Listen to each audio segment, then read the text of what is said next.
to look at questions 31 to 40.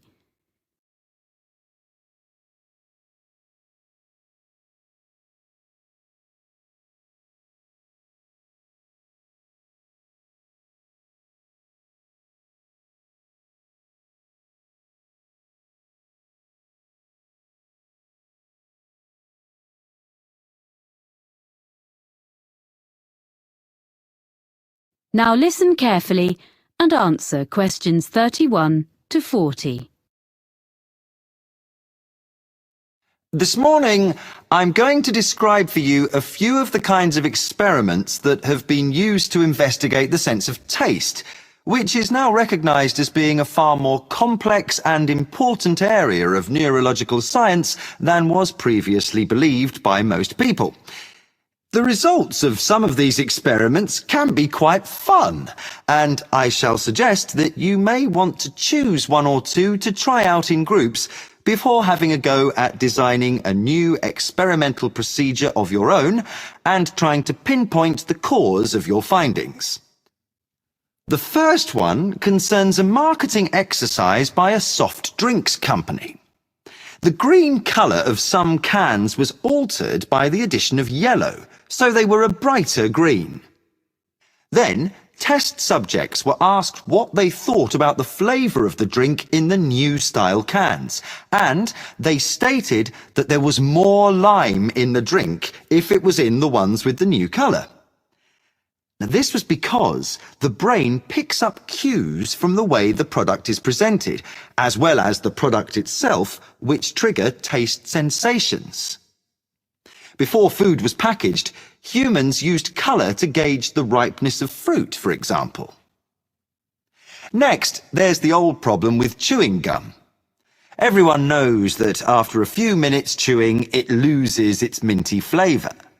However, if you ask people to chew up to the point where it becomes tasteless, and then ask them to eat a little sugar and continue chewing, to most people's surprise, what happens is that the original mintiness actually returns, because it is the sweetness which is needed to make the mintiness perceptible. So, combinations of flavours can be significant, as the brain needs one of them in order to recognise the other. Another experiment demonstrates something we've all done. Drink half a fizzy drink straight from the fridge and then leave it at room temperature for a while.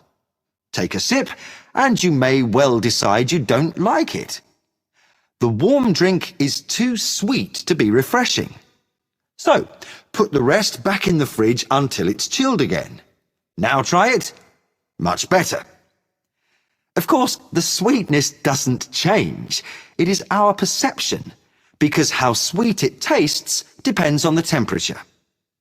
The extent to which the drink is sweetened is less evident if the drink has been cooled. Another interesting result has been derived from experiments with sound. One of these involved eating crisps. Subjects were put into soundproof rooms and given batches of crisps to eat. As they ate, the sound of crunching which they made as they ate the crisps was played back to them. This was adjusted so that they sometimes heard the crunching as louder, or at other times more high-frequency sounds were audible in the sound feedback that accompanied their eating. Fascinatingly, if the sound level was louder or higher frequency, they reported that the crisps were actually fresher. Of course, the crisps were in fact the same every time. So, it was clear that the level and quality of what they were hearing was influencing their taste perceptions. So, we've looked briefly at colour, at complementary flavours, at temperature and sound. It seems that all the senses are working together here. But what about the sense of touch? A number of experiments have been done in this area. If you take, for instance, cheese sauce and prepare different versions, some thicker and some thinner, but without any alteration in the strength of flavour, what do you think the subjects perceive? Yep. If the sauce is thicker, they'll say the cheesy flavour is less strong. It was clear that the thing that was influencing the subject's judgment about the flavour of the sauces was the texture of each one. Now, this result is important for dietitians as well as marketing executives. Lastly, another variation on the two flavours theme. This concerns the capacity of the brain for bridging a sensory gap.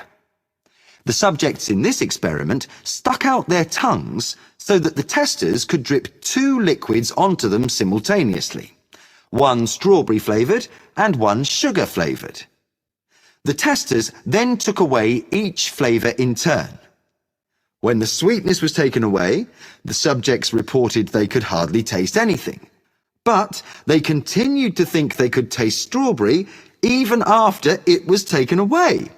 So that taste gap was filled. Well, that's just a quick look at some of the examples in the current literature. The references will be in the handouts you'll get at the end of the session.